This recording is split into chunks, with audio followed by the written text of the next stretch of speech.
볼까요? 이 과거 기후 변화를 이제 연구하는 방법, 뭐 나이테 간격으로도 할 수 있습니다. 예. 그러니까 나이테라는 게 이제 온도가 높고요, 뭐 비가 많이 내리고 이러면 나무가 많이 자라요. 그럼 나이테 간격이 넓어. 예. 나이테 간격이 넓으면은 이제 좀 기후가 온난했다, 뭐 이렇게 알 수가 있고, 나이트 간격이 빽빽해. 그러면 이제 겨울철에 원래 그 좀 덜 자라거든요. 그 온도가 좀 낮으면 빽빽하게 진하게 나이트가 생깁니다. 근데 이런 거는 이제 한 수천 년 전, 나무가 이렇게 자라서 나이트가 있는 게 뭐 몇만 년 전 뭐 그런 나무가 있질 않잖아요. 그래서 한 수천 년 전에 기운을 알아낼 수가 있고, 빙하 코어라고 하는 거는 이제 그 한 수십만 년 전까지 그 남극에 한 수십만 년어치의 빙하가 쌓여 있어요. 그래서 그 빙하에 그 당시에 이제 공기나 이런 것들이 있거든요. 그 안에 이산화탄소나 아니면 이제 꽃가루나 이런 것들이 있습니다. 그 빙하에 그걸로 또 알아낼 수가 있어요. 그걸 빙하 코어라고도 합니다. 그거를. 자, 뭐 꽃가루 화석이나 이제 그거보다 더 수십만 년 전보다 더 오래전에 이제 화석을 통해서 알아낼 수가 있죠. 화석을 통해서 알아낼 수가 있습니다. 수억 년 단위의 기후를 알아낼 수 있다. 화석은. 그래서 나이테 간격으로 뭐 과거의 기온이나 강수량 변화 알 수가 있고요. 빙하 속의 공기방울 분석해서 그 당시에 이제 온도나 아니면 그 당시에 기체 성분 이런 것도 알 수가 있습니다. 꽃가루 화석으로 과거 기후와 식물의 분포를 알 수가 있고, 자, 시상 화석 이런 걸 통해서 지층이 생성될 당시의 환경을 또 알 수가 있죠. 이런 걸로 알 수 있다.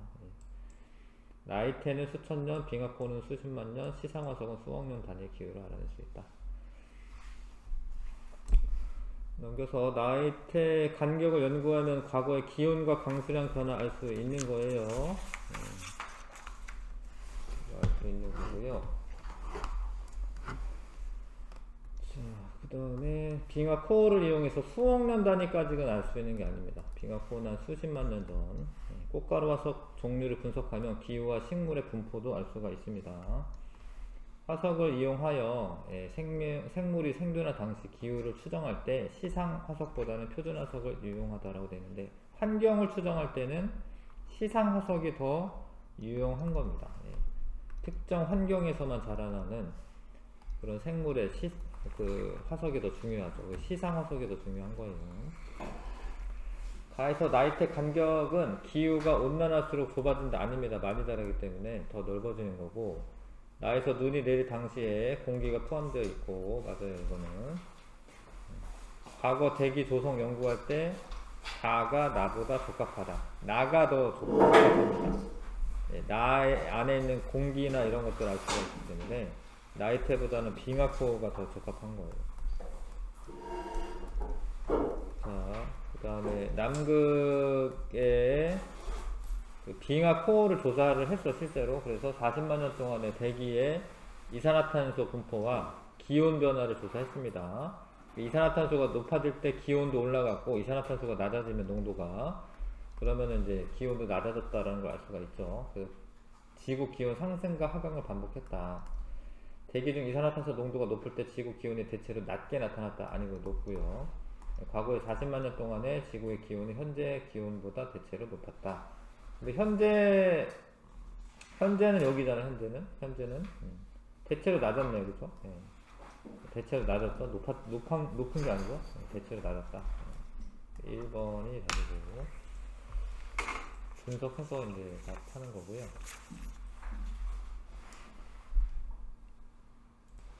자, 그 기후변화는 이런 거, 성우 이런 거 배운 거죠. 아무튼 이런 거 배운 거야? 진도 아직 안 나갔어? 아직은 안 나가는데 저희 엘니뇨 라니냐 여기 나가. 그런 거 맞죠? 자, 하여튼 이거 할게요. 지구의 내적 원인, 지구 내적 원인은 무슨 지표면의 변화나 수력 분포의 변화 이런 거는 해당해요.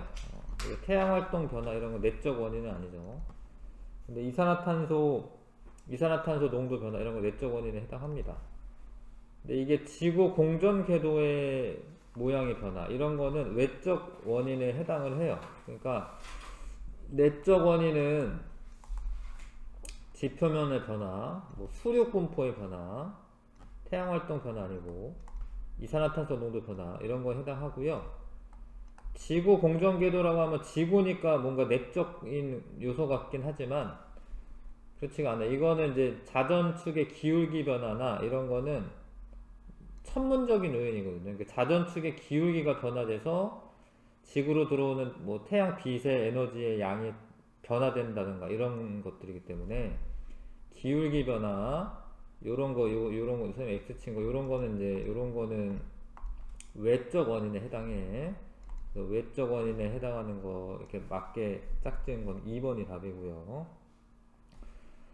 그러니까 이런 거 자전축 기울기 변화나 태양 활동 변화나 지구 공전 궤도 변화 이런 거는 외적 원인에 해당합니다. 답은 2번이고 지구 기후 변화 원인에 대한 설명으로 옳은 거 수륙 분포가 변하면 기후에 영향 주는 거 맞습니다. 그러니까 해양성 기후도 있고 뭐 대륙성 기후도 있고 이러거든요. 그래서 뭐 어느 지역에 속하느냐 이게 기후에 영향을 주죠. 자, 대규모 화산 분출로 지구 기온의 변화가 생기죠. 실제로 생겼고 화산 분출되면은 특히 이제 화산가스가 햇빛을 차단해. 햇빛을 차단하면 기온이 내려가요. 기온이 하강합니다. 그러니까 화산이 분출하면 왠지 온도가 높아질 것 같거든. 근데 그런 게 아니라 전체적으로 보면은 햇빛 차단하고 기온 하강합니다. 자전축의 기울기 방향이 변하는 것은 기후 변화에 일시적인 영향을 준다. 아니죠. 자전축 기울기는 뭐 몇만 년에 걸쳐서 이제 변화되는 거기 때문에 일시적인 변화가 아니죠. 다 한 번이고. 과거 기후 변화를 연구하는 방법으로 옳지 않은 거. 나이테 조사 맞아요. 이런 거.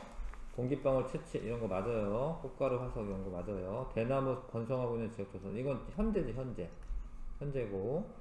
해저 퇴적물 쪽에 유공충의 화석을 연구한다. 뭐 유공충이 잘은 몰라도 화석 연구라는 거지. 유공충은 시상화석이야. 시상화석에 해당해요. 아무튼 뭐 유공충이 잘 모르더라도 화석 연구를 통해서 알 수 있습니다. 환경을 알 수 있습니다.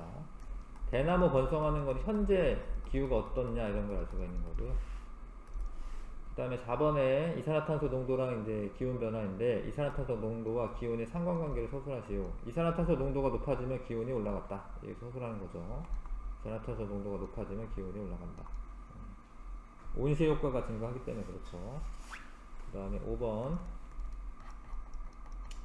대기 중에 온실 효과를 일으키는 기체가 아닌 거 질소예요. 질소. 메테인, 이산화탄소, 오존, 수증기 다 온실 효과를 일으키고요. 질소, 산소 이런 거 아닌 거예요.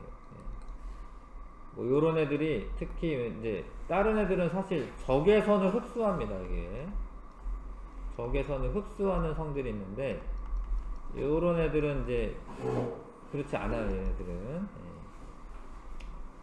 이 적외선 흡수하지 않기 때문에 온실 효과를 일으키지 않습니다.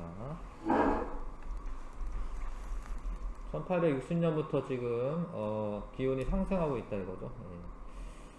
1900년대 초반 기온이 낮았네. 그거 현재보다. 그래서 현재 지구 환경에 대한 설명으로 옳은 거. 해수면이 상승하였다. 상승하기도 해요. 지금 상승합니다. 상승하고 있어요.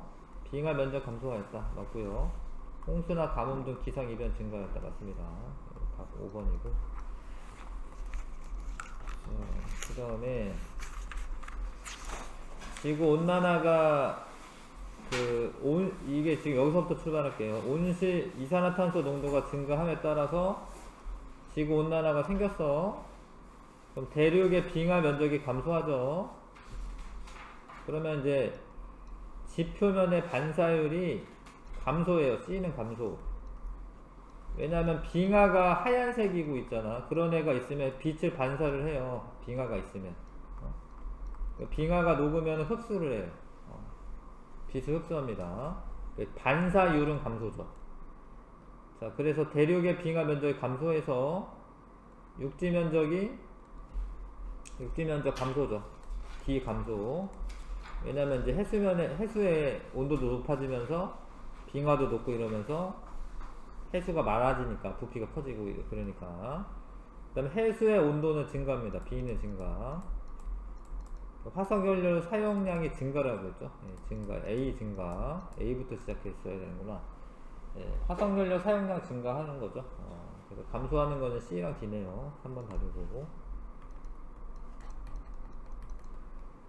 지구 온난화에 대한 설명을 옳지 않은 거. 예, 최근 지구 평균 기온 상승률이 감소하고 있다. 뭐 그런 건 아니죠. 더 가속화되고 있습니다. 예, 감소되는 게 아니라 더 증가를 하고 있습니다. 원래 지구 온난화가 이렇게 한번 일어나면 좀 어느 순간부터는 걷잡을 수 없어요. 예, 왜냐하면 더 가속화됩니다. 예. 왜 그러냐면 빙하가 녹아. 근데 반사율이 감소해. 그러면 더 많이 흡수해요. 예, 빛을. 그래서 해수의 온도가 증가해. 그러면은 해수에 녹아있던 이산화탄소가 또 방출이 되기 때문에 이산화탄소 농도가 더 많이 증가합니다. 그래서 점점 더 지구 온난화는 가속화될 겁니다. 답은 일단 1번이고 이산화탄소 농도 증가가 주요 원인이고요. 자, 생물 다양성 감소할 수 있죠. 협력해야 되고 온실기체 감축해야 하고 기후변화에 대응하기 위해 화석연료로 대체할 신재생 에너지 개발해야 되는 거 맞죠? 9번에 한반도 기후와 환경 변화에 대한 설명을 옳지 않은 거. 아열대 기후구가 북상한다. 이거 다 읽어두셔야 됩니다. 아열대 기후, 우리나라는 원래는 온대 기후잖아요.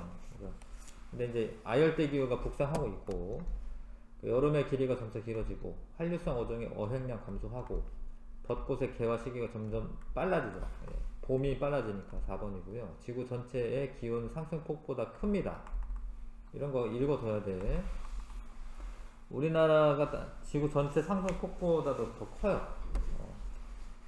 더 빠르게 지구온난화가 일어나고 있어요, 우리나라. 네. 자, 태양 복사 에너지 양과 지구 복사 에너지 양을 나타냈는데, 지금 요게, 요렇게 되어 있는 게 태양 복사 에너지. 요 파란 애는 이제 지구 복사 에너지. A에는 이제 태양 복사 에너지는 흡수를 하는 거고요, 지구가. 지구 복사 에너지는 방출하기 때문에, 흡수하는 양이 더 많으니까 A는 남는 에너지가 되는 거고요. B에서는 나가는 에너지가 더 많다 이거거든요. 그럼 B는 부족한 에너지가 되는 거죠. 니은 지구가 구형이므로 이와 같은 분포가 나타난다. 이게 아닐 것 같지만 이게 엄청 중요한 거야. 지구가 구형이기 때문에 태양빛은 나란하게 오고 적도에서는 빛을 더 많이 받고요. 극지방에서 빛이 더 비껴나가거든요. 그래서 구형이기 때문에 이런 분포가 나타나는 거 맞아요. 에너지 이동은 극에서 적도로 일어나는 게 아니라 원래 에너지라는 게 고온에서 저온으로 이동하는 거잖아요. 고온에서 저온으로. 그러니까 적도에서 극으로 이동해야 되죠. 적도에서 극으로 이동하는 겁니다. 원래 에너지는 고온에서 저온으로 이동하는 거예요. 이거 틀렸고 3번이 답이고요. 자, 그 다음에 이런 순환이 일어나죠. 대기 대순환. 그래서 A는 페렐 순환이다. A를 헤들리 순환이라고 해요. 뭐 외울 수밖에 없고. 그 다음에 이제 C는 극순환이고, 이 중간에 껴있는 게 페렐 순환이고. 자, 헤들리 순환은 이제 적도 있는 부분에서 상승 기류가 생기는 겁니다. 이게 상승 기류가 생겨서 이렇게 도는 거고요. 대류가 일어나는 거고. 근데 지 표면에서만 보면은 원래는 이제 북풍이 불어야 되는데 지구가 자전하기 때문에 전항력이라는 걸 받아가지고 지금 여기 이제 동풍이 부는 거죠. 이렇게 무역풍이라고 하는 무역풍이라고 하는 동풍이 붑니다. 30에서 0도 사이에서는. 그 다음에 극순환에서도 마찬가지로 차가워진 공기가 내려오고, 차가워진 공기가 내려와서 이런 순환이 생기는 건데, 이것도 이제 동풍이 붑니다. 동풍. 왜냐면 이게 원래는 북풍이 불어야 되는데 지구가 자전해서 그런 거야. 이거는 이제 극동풍이래요. 극동풍. 근데 중간에 껴져 있는 데를 보면은 얘가 위로 올라가면서 얘도 끌고 올라가요. 이렇게 내려오면서 내려오고, 이걸 간접순환이라고 하는데, 아무튼 이렇게 올라가죠. 이렇게 남풍이 불게 돼 있는데, 또 이제 자전의 영향으로 서풍이 불어요. 서풍. 남서풍이죠. 아무튼 편서풍이라고 하죠. 편서풍. 우리나라는 위도 30에서 60도 사이에 있기 때문에 편서풍대에 있는 거죠. 자, 그 다음에 요 위도 30도 부근에는 이렇게 하강기류가 생기기 때문에, 하강기류가 생기는 데는 고압대라고 해요. 고압대. 압력이 높거든요. 기압이. 고압대예요. 고압대. 고압대는 건조해요. 왜냐하면 하강기류에서는 구름이 안 생기기 때문에 고압되고 건조한 환경이 됩니다. 자, 기억의 A는 페레순환이라고 되어 있는데, A가 헤드미 순환이고 B가 페레순환이고요. B는 지상에서는 편서풍이 분다. 편서풍 부는 거 맞아. 대기 대순환이 ABC 순환을 형성하는 것은 지구가 자전하기 때문이다. 자전하기 때문이다도 맞고요. 예, 자전하기 때문이다 맞아.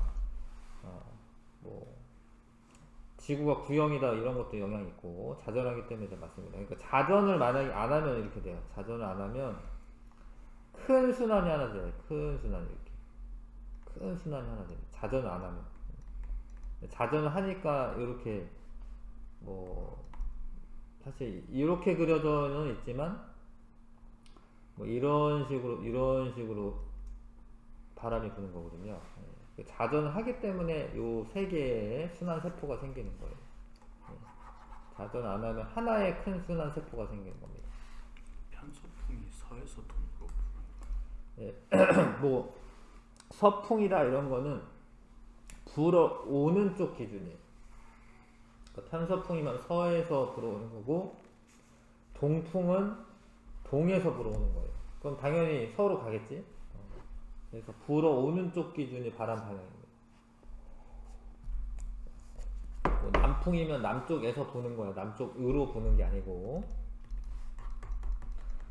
자, 위도 0에서 30도 지역의 사이에 사막이 형성되기 쉬운 곳, 이 두 0이나 30도 지역 중에 위도 30도 지역입니다. 그 까닭 아까 설명했는데, 하강기류가 발달하는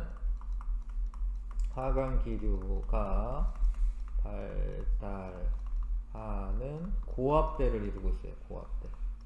고압대라는 용어를 쓰셔야 됩니다. 고압대를 이루어 건조한 날씨가 생성이 되죠. 그러니까 얘는 이제 하강기류가 발달하잖아요. 그러면 이제 구름이 생기지 않고 건조한 날씨가 됩니다.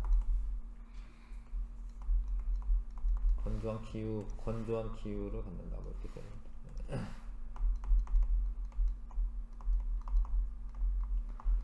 근데 위도 0도 지역은 상승기류가 발달하기 때문에, 위도 0도 지역은 상승기류가 발달하면 구름이 많이 생기죠. 상승기류가 발달하면 구름이 생겨서 비가 많이 내리지. 자, 여기는 이제 요 D에서는 요렇게 흘러가는 게 주요 흐름이야. 요렇게 오른쪽으로 약간 가는 거 있는데, 이거는 사실 그렇게 큰 흐름이 아니에요. 오른쪽으로 가는 거는 이제 그 적도 반류라고 하는데, 그건 좀 무시하셔도 되고, D가 큰 흐름이야. 그러니까 이렇게 가서 위로 이제 이렇게 가죠. 여기 A가 쿠로시오 해류죠. A가 쿠로시오 해류. 그 다음에 이제 D는 북적도 해류입니다. D가 북적도 해류고, A가 쿠로시오 해류고, 그 다음에 이제 편서풍대에 들어가니까 다시 오른쪽으로 가는 거예요. 그러니까 서에서 동으로 가는 겁니다. 서에서 동으로. 편서풍대에 들어가니까. 그럼 여기는 이제 북태평양 해류고, 그 다음에 뭐 이거 이제 캘리포니아 해류라고 합니다. C는. 자, 아무튼 A는 쿠로시오 해류라는 건 아셔야 되고, A가 난류이고 C는 한류이라 맞고요. B는 편서풍에 의해 형성이 되는 거 맞고, 저위도에서 고위도로 열을 수송하는 해류는 AJ, C가 아니라 C는 지금 고위도에서 저위도로 내려오고 있습니다. A고요. 남태평양의 아열대 순환의 방향은 A, D 해류의 순환 방향과 반대다. 반대예요. 이게 지금 시계 방향인데 남태평양은 여기 지금 이게 지금 우리가 북태평양 본 거고 남태평양은 이렇게 돼 있죠. 이렇게 시계 반대 방향으로 도는 거예요. 그 다음에 14번에 자, 사막 분포와 사막 지역인데 위도 30도 부근에 많다라는 겁니다. 사막은 그 다음에 증발량에서 강수량 뺀값이 증가하면 그럼 이거는 증발량이 많다 이 소리지. 사막이 증가할 것이다. 2번 맞죠? 대기 대순환의 변화는 사막화의 원인이 됩니다. 뭐 기후변화인데 아무튼 사막화 원인이 되고요. 가축을 방목을 하면 사막화가 가속이 됩니다. 그러니까 뭐 가축을 방목을 하면 가축들이 풀을 많이 뜯어 먹으니까 그렇다라고 뭐 방목 안 하고 뭐 공장에서만 이렇게 농장에서만 기르기도 좀 그런데 방목을 하면 사막화 가속되는 거 맞고요. 중국 내륙의 사막화는 우리나라 황사 발생을 억제하는 게 아니지 더 증가를 시키고 있는 거죠. 황사 발생을. 자, 엘니뇨 발생 시 평상시에 적도 부근 태평양의 해수 흐름을 순서 없이 나타냈다. 엘니뇨는 동태평양 기준으로 해서 더욱 더워지는 거예요. 동태평양이 따뜻해지는 겁니다. 근데 지금 이거 보고 어떻게 하냐면 원래 무역풍 때문에 무역풍이죠. 이게 무역풍 때문에 해수의 표층 해수가 서쪽으로 이동을 해요. 그러면은 여기 물이 없을 수가 없잖아. 그러니까 얘가 여기 있던 물이 일로 이동하니까 차가운 해수가 끌어올려지는 용승이라는 게 나타나. 그래서 이게 가가 평상시인데 평상시에는 여기 이 페루 연안인데요. 페루 연안이 조금 차가워요. 바다가. 왜냐하면 차가운 이 심층수가 끌어올려지기 때문에. 그런데 무역풍이 약화가 되면 원인이 무역풍이 약화가 되는 거예요. 무역풍이 약화가 되면 이게 그 표층 해수의 이동이 덜해지기 때문에 동태평양에서 좀 따뜻해지는 거야 바다가. 그러면은 용승도 안 일어나고 용승이 일어나야지 그 영양염류들이 많이 떠올라 가지고 그 뭐 물고기나 이런 게 많이 잡히거든요. 나는 이제 물고기 같은 게 잘 안 잡힙니다. 근데 이게 해수의 이동은 사실은 전체적으로는 이쪽으로 가는 게 맞아요. 요렇게 간다라고 표현했지만 무역풍이 약화가 되는 거지 뭐 반대 방향으로 꺾이는 건 반대로 되는 건 아니거든요. 아무튼 나가 엘니뇨고 가가 평상시 모습이다. 기억은 맞고요. 무역풍의 풍속이 나가 크다라고 되는데 아니 가가 더 큰 거예요. 큰 겁니다. 나는 무역풍이 약화가 되면 생기는 거고요. 이건 틀렸고 동태평양과 서태평양의 표층 수온의 차이는 가가 더 크지. 가가. 왜냐면 여기는 지금 따뜻하고 여기는 차가우니까 차이가 가가 더 크죠. 나가 더 크다고 되어 있는데 1번 답입니다. 엘니뇨 이런 문제 꼭 나옵니다. 정확하게 아셔야 됩니다. 엘니뇨 문제는 꼭 나와요. 나 시기에 동태평양과 서태평양에서 대기 순환에 의해 일어날 수 있는 기상 이변 각각 쓰시오. 나는 엘니뇨 시기가 되는 거야. 엘니뇨 시기에 뭐 강수 뭐 동태평양에 뭐 비가 많이 내린다. 뭐 이런 거, 뭐 홍수가 난다. 뭐 동태평양에 뭐 홍수가 나고 서태평양은 가뭄이 들 수가 있고요. 서태평양은 가뭄이 들 수가 있습니다.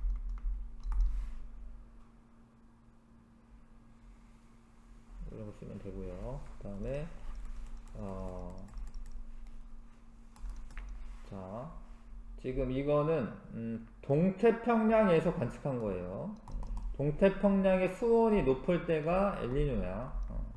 A가 엘니뇨고, 수온이 낮을 때는 라니냐라고 합니다. 라니냐. 엘니뇨는 무역풍이 약화됐을 때고, 라니냐는 무역풍이 강화됐을 때입니다. A가 엘니뇨 시기가 맞고요. B 시기에 동태평양에 가뭄이 발생할 가능성이 높다. 이거 맞는데 왜 그러냐면 온도가 낮아지면 상승기류가 안 생기고, 상승기류가 안 생기면 비가 잘 안 내려요. 가뭄이 발생할 가능성이 높죠. 서태평양의 평균 표층 수온은 A보다 B 시기에서 높다. A가 A보다 B 시기에서, 서태평양이죠, 그죠? 네, 이거 맞아요. 맞습니다, 지금. 왜냐면 이제 B 시기에는 라니냐 때는 무역풍이 강화가 돼서 따뜻한 표층 해수가 서쪽으로 많이 이동하는 거예요. 서쪽으로. 그러니까 B 시기가 되면 라니냐 시기에는 따뜻한 표층 해수가 서쪽으로 많이 이동합니다. 그래서 서태평양의 수온이 더 높아지는 거죠. 답 5번이고. 자, 1등급 도전. 아열대 기후가 점점 이제 상승하고 있다 이런 거고요. 여름의 길이는 점점 길어진다. 맞죠? 나의 변화로 아열대 과일 재배가 가능한 지역이 남쪽으로 확대될 것이다. 북쪽으로 확대돼야 되는 거죠. 가와 나의 지구 온난화 영향으로 나타나는 변화가 맞죠? 점점 더워지고 있으니까. 답 3번이고요. 자, 2번은 대기 대순환의 단면인데, 모형인데, 그러니까 C가 적도 부근이 헤들리 순환, B가 페레 순환, A는 극순환이라고 쓰시면 되고. 자, 적도 부근에 열대 우림이 잘 발달한다. 맞아요. 왜냐하면 상승기도 생기고 비 많이 내리고 온도도 높고. 사막화가 잘 되는 곳이 위도 30도라는 거 아셔야 됩니다. 30도. 자, C 순환의 지상에서 부는 바람은 극순환 해류가 바람의 영향으로 남극순환 해류가 서에서 동으로 이동한다. 아니고, 남극순환 해류가 서에서 동으로 이동하는 거는 편서풍이 불어야 돼. 편서풍. 여기서 이제 B죠, B. 편서풍은 이제 B 지역에서 나타나는 거기 때문에 서에서 동으로 이동은 편서풍이 불어야 됩니다. 1번 답이고요. 자, 여기가 이제 이렇게 되겠죠. 봐봐요. 이런 식으로 되겠죠. 이런 식으로 이렇게. 여기도 마찬가지예요. 이쪽도 이렇게 됩니다. 이렇게. 표층 수온은 A보다 B에서 높다라고 했는데 이게 난류가 더 높은 거죠. 난류가 A가 더 높은 거고요. 고위도로 열 수송은 양은 B보다 C에서 많다라고 되어 있는데, 그렇지, 이거는 이제 차가운 물이 내려오는 거기 때문에 C가 이제 그 멕시코 만류거든요. 요게 열 수송이 B보다 C에서 많은 게 맞죠. 고위도로 열 수송은 D에서 무역풍에 의해 북쪽도 해류가 흐른다. 자, 맞죠? 맞아요. 무역풍에 의해, 여기도 무역풍 부는 겁니다. 이렇게 무역풍 부는 거예요, 다. 무역풍에 의해 북쪽도 해류가 흐르는 거 맞습니다. 4번 답이고요. 평상시와 엘니뇨 때 관측한 건데, 동쪽을 기준으로 하셔야 돼요. 이게 여러분 얘기했지만 여기 W라고 써있다라고, 이게 서쪽이 아닙니다. 이게 그 경도인데, 이건 그린위치 천문대 기준으로 한 거기 때문에 W라고 써져 있는 데가 오히려 동쪽이야. 여기 뭐 이스트라고 써져 있는 데가 원래 서쪽이에요. 태평양이고. 아무튼 이쪽이 동쪽인데요. 잘 보면은 여기가 이렇게 뭔가 좀 더 강해. 무역풍이. 무역풍이 강한 거야, 이게. 이게 평상시에 평상시. 강하다기보다는 이제 평상시. 평상시 아니면 엘니뇨니까. 얘 좀 약해. 그럼 이거 엘니뇨야, 엘니뇨. 나가 엘니뇨. 그래서 기역이 맞고요.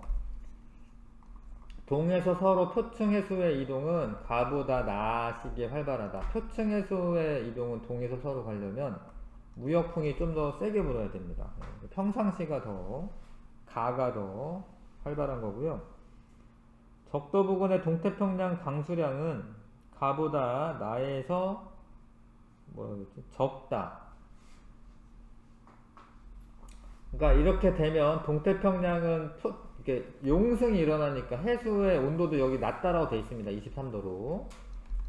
그러니까 기온이 낮기 때문에 평상시에는 좀 더 하강 기류가 생기죠. 그러니까 엘니뇨 때는 상승 기류가 생기고. 동태평양에서 강수량이 높으려면은 나시기죠, 나시기. 나시기에 상승 기류가 생기면서 비가 많이 내리죠. 강수량은 나시기가 더 높은 겁니다. 리을 적도 부근의 동태평양 해역에서 어획량은 그 바다의 수온이 낮을 때 더 높아요. 왜냐면 이 용승이 생기면서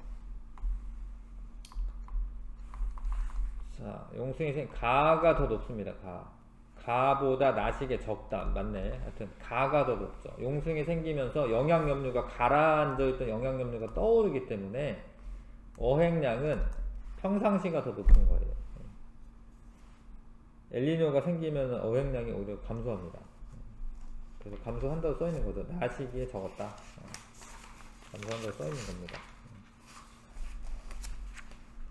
자, 266. 하이브리드 자동차는 엔진과 전기 모터를 동시에 사용하는 겁니다.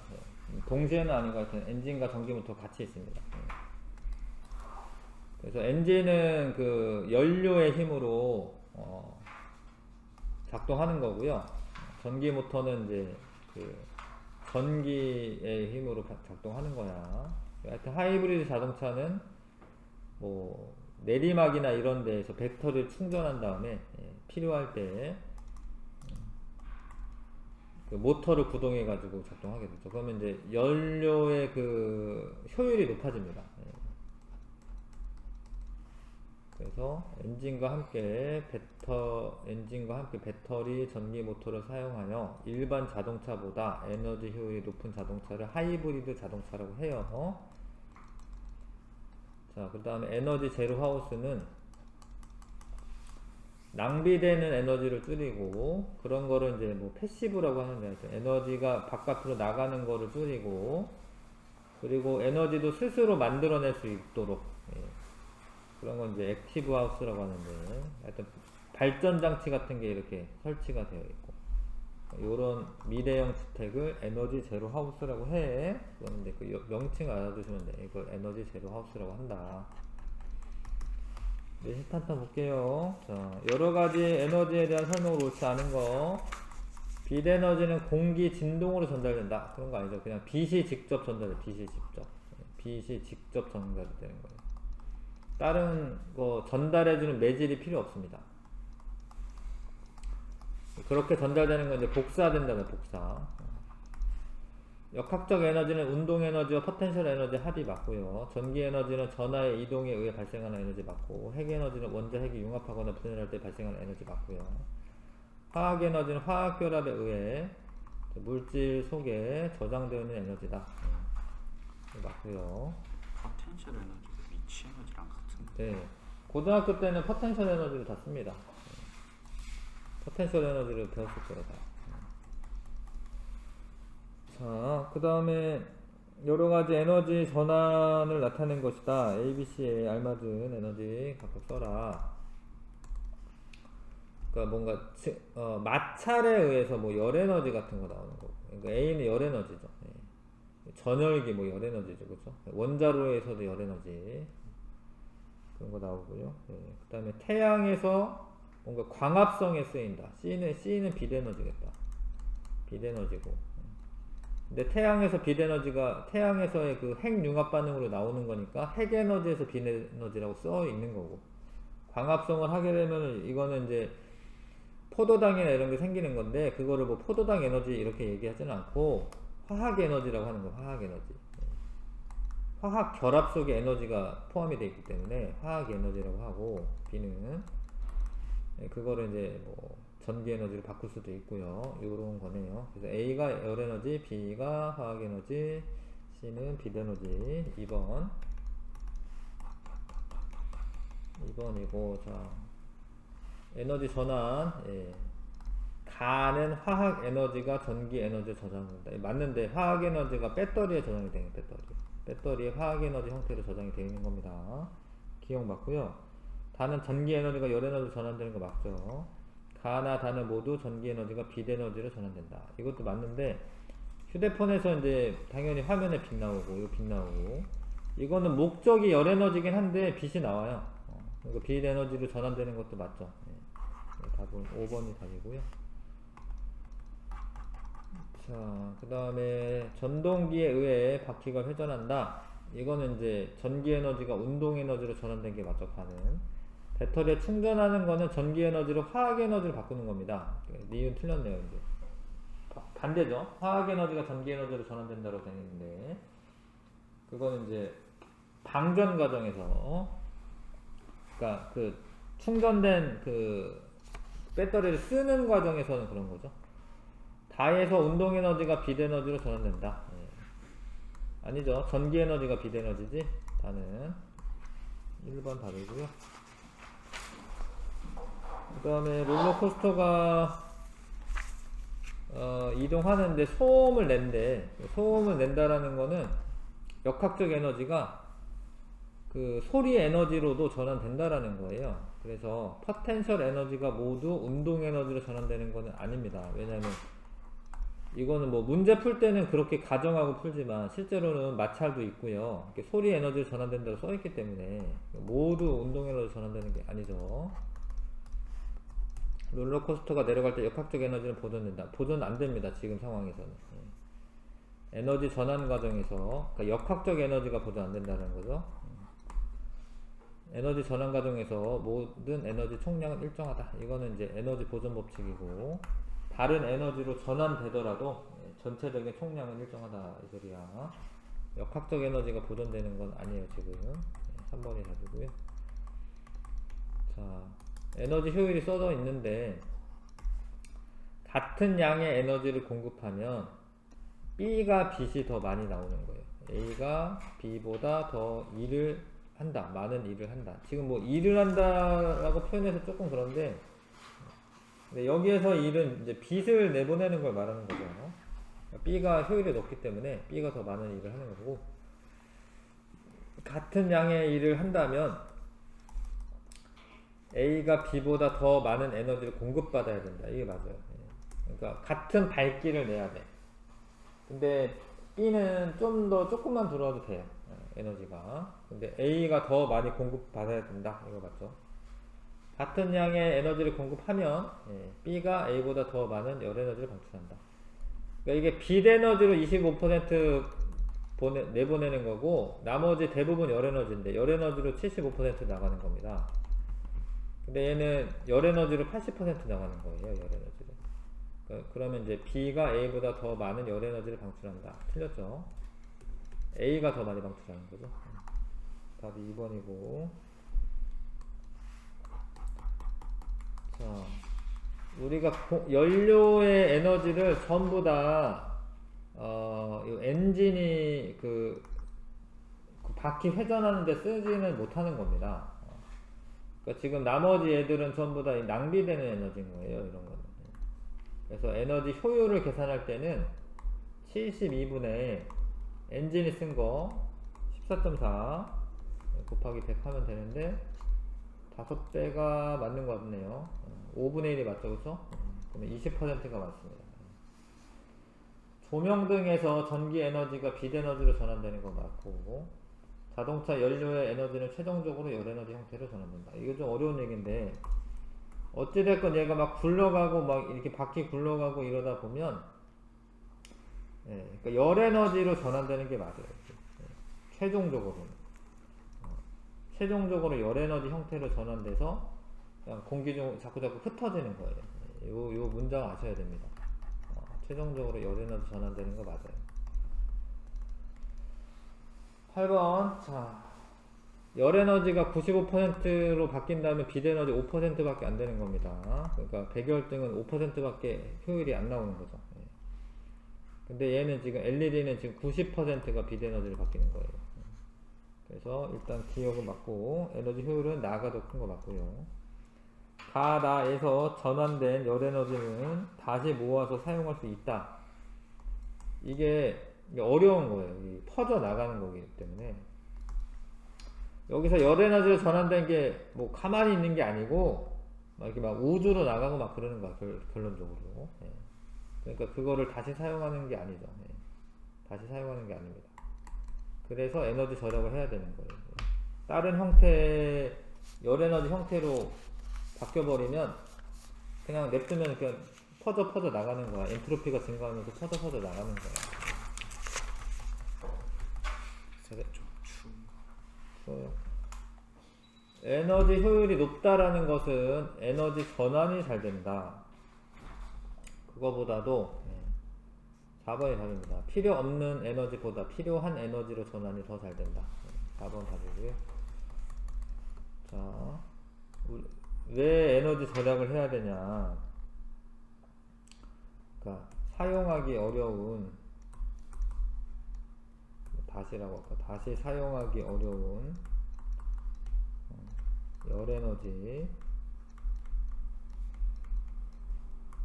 또 뭐 전환되기 때문이다.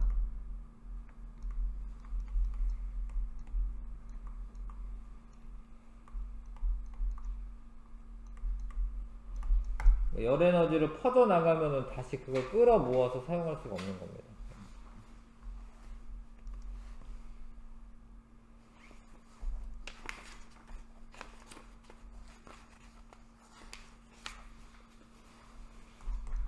자, 열기관에 대한 설명 옳지 않은 거. 열 에너지로 일을 하는 장치이고, 열기관의 열 효율은 열기관에 공급한 열 에너지를 의미한다.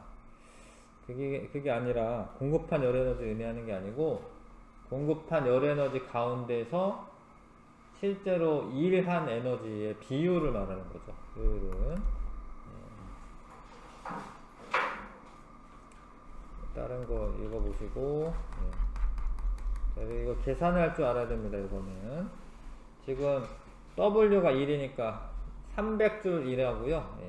200줄은 그냥 빠져나간 건데 200줄은 그냥 뭐 버려지는 거예요. 실제로는 이제 Q1은 500줄의 에너지가 공급이 됐을 거야.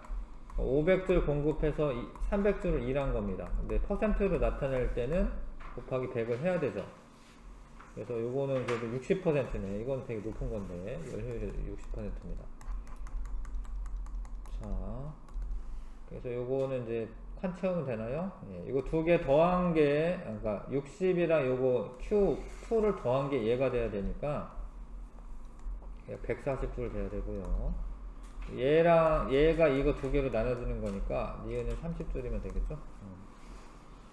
1번이 답이고. 그래서 효율이 더 높은 걸 물어봤구나. A에서의 효율은 200분의 60이고요. 곱하기 100. A는, B는 이게 30이었잖아요. 150분의 30 곱하기 100. 그러니까 A가 20%고 B는 30%니까, 거꾸로 얘기했네. A가 30%고 B가 20%이기 때문에 A가 더 높은 거예요. A의 에너지 효율이 더 높습니다. 열기관의 효율이 높은 겁니다. 계산할 줄 알아야 되고. 자, 1500줄이 들어와서 900줄이 빠져나가고 나머지 600줄 일하는 거죠. 그래서 이거 맞고요. 효율은 얼마냐? 1500분의 600 곱하기 100. 그러면 이제 40%겠네요. 그죠? 40%. Q1이 일정할 때 W가 작을수록 열기관의 효율이 높다. 아니죠. W가 많아야지. 일하는 양이 많아야지. 1번 답. 자, 그 다음에 CO2 항목의 숫자가 작을수록 친환경 덕이다. 맞죠? 이게 뭐 1km 달리는데 100g의 CO2가 발생한다. 이런 소리이기 때문에 CO2 발생량 줄여야 되는 거지. 맞죠? 도심에서 5리터의 연료로 최대 80km 주행할 수 있다라고 되어 있는데, 도심은 1리터에 12km 간다고 써 있어. 5리터면은 이제 곱하면은 60이겠네요. 60km 최대 주행할 수 있습니다. 그냥 연비랑 저 도심 저거랑 다른 거예요. 도심은 이제 가다 서다를 반복하죠. 뭐 신호등도 많고 속도를 적당하게 낼 수가 없잖아요. 그러니까 가만히 가다가 서 있어. 그러면은 연료만 조금씩 태우고 있는 거예요.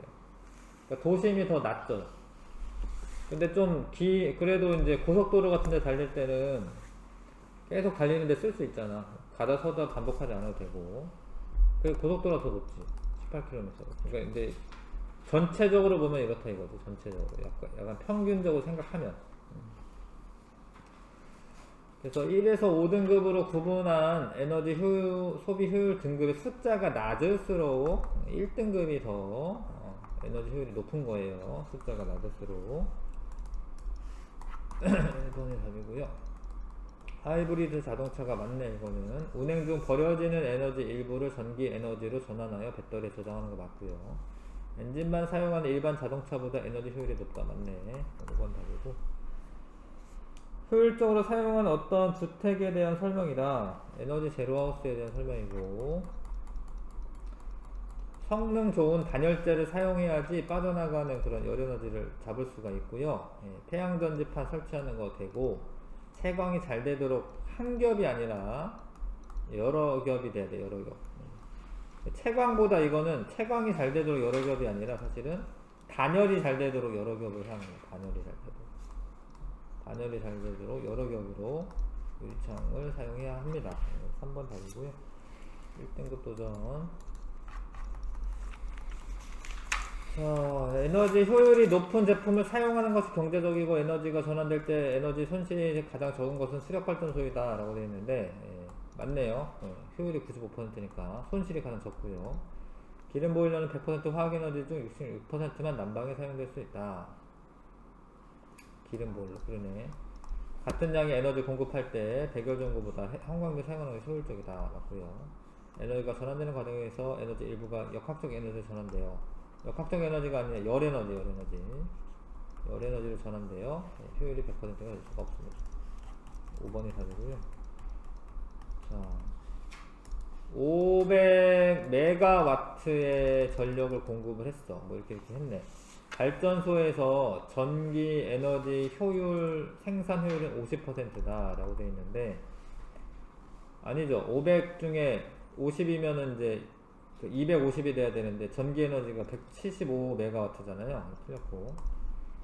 발전소의 총 에너지 생산 효율은 85%다. 근데 이거 열 에너지도 버리는 게 아니라 쓰고 있기 때문에 더하면은 85%가 나오나요? 예. 더하면은 250이네.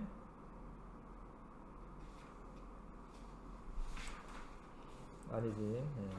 85%가 맞죠, 그쵸? 이거 절반이기 때문에 요게 50%고 요게 절반은 아니네요. 계산해야 되네. 합해서 하면 85% 맞습니다. 계산해 보시고 니은 맞고요. 발전소에 공급된 에너지의 15% 정도는 활용하지 못하는 게 맞지. 85%는 그래도 쓰는 거예요. 이런 걸 열병합 발전이라고 하거든요. 열병합 발전을 하면 에너지 효율이 높아지는 겁니다. 보통 전기만 생산하고 열 에너지는 그냥 버려지는 경우가 많거든요. 근데 그거를 지역 난방에 쓴다. 그래서 답은 4번 고르시면 되고, LED나 이런 애들은 형광등이나 백열등보다 에너지 효율이 높은 거고, 같은 양의 에너지 공급하면 LED 전구의 빛의 밝기는 기존 전구보다 더 밝은 거고요. 같은 양의 에너지 공급하면 LED 유도등은 기존 유도등보다 더 많은 열 에너지를 발생시킨다. 아니지. LED가 열 에너지 발생량이 적은 거죠. 열 에너지 발생량이 적어야지 그 빛 에너지로 발생하는 게 많아서 효율이 높은 겁니다. 4번에 하는 일의 양은 A가 B보다 많다. 그러니까 같은 양의 전기를 공급했대요. A가 많은 거죠. 일을 하고 방출하는 에너지는, 그러니까 이건 방출된다라는 게 이게 그 뭐 열 에너지 형태로 빠져나가는 거고요. A가 B보다 많다. A가 더 작죠. A는 일을 많이 하니까. A에 공급된 전기 에너지는 모두 일을 하는데 사용됩니다. 근데 아무리 1등급이어도 전부 다 일을 하는데 쓸 수는 없어요. 그게 이제 연력학 2법칙에 이제 위배되는 건데, 아무리 그래도 모두 다 일하는데 쓸 수는 없습니다.